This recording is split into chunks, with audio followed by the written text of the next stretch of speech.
Hi, this is Thomas Talevsky from BCM 325. Today I'll be presenting my final DA. After many iterations and prototypes, I finally found the platform that I'll present this on. Through my work, there has been significant amounts of trajectories and planning that my DA has gone through, as I look to explore ways in which technology in football could be upheld within the medium range of 5 years if planned precisely. After many iterations, it was not until after my beta that I made a final decision on how I would present my DA on a suitable platform. I believed in order to break down the changes I needed to make in the VAR, I would need to express a visual footprint of what I have worked on. After taking the feedback from my beta, both tutors and many surveys, I deemed my project one that needed to become more niche and have a singular target to achieve. With this, I have now begun to present my DA focus, which is my thoughts on a prototype of the VAR that need to be trialled in the next 5 years. Let's examine how this unfolded. The VAR system was initially brought in to extinguish the source of human error. As like in many other sports, it is a great tool that examines the right decision in dire straits of matches. In football, or soccer, the implementation of the video assistant referee has not been a kind introduction to players or fans, due to its inconsistency and delay in time, causing the atmosphere and tension of the game to be destroyed due to many controversial decisions. The system was originally brought in for 4 main decisions: goals, penalties, red cards, and mistaken identity. In this DA, I will examine the core changes I have made to reduce the time for decision making so that the efficiency of the match can be maintained. The first point I would like to make is goals. With goals, the most controversial decisions have always been those made on offside calls.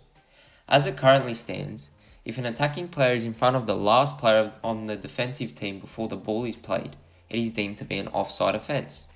With current technology, we are able to pinpoint millimetres in which players can be offside by a toe or even a finger. After gaining much knowledge from many fans and pundits within the game, it seemed that many were not too fond of this, which is why I have changed the current offside rule.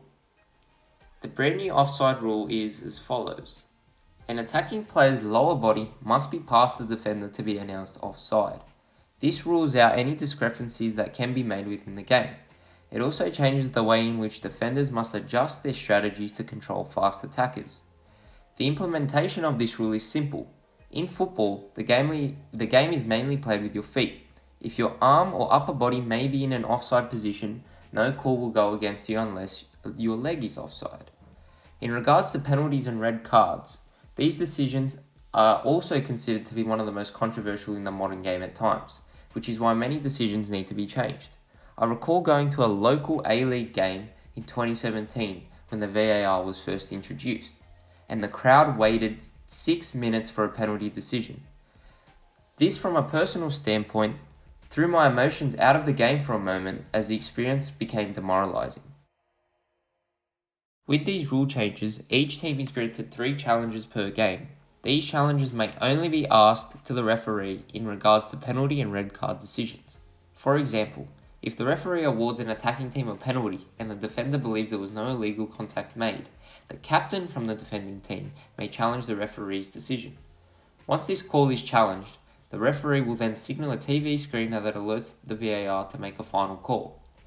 The ref can then be overruled by the VAR and it becomes a free kick for the defending team as the attacking player is booked for simulation. In regards to red cards, if a player gets sent off for an offence deemed illegal by the official, the captain may contest this once again, which will review whether the final call made was worthy of the offence.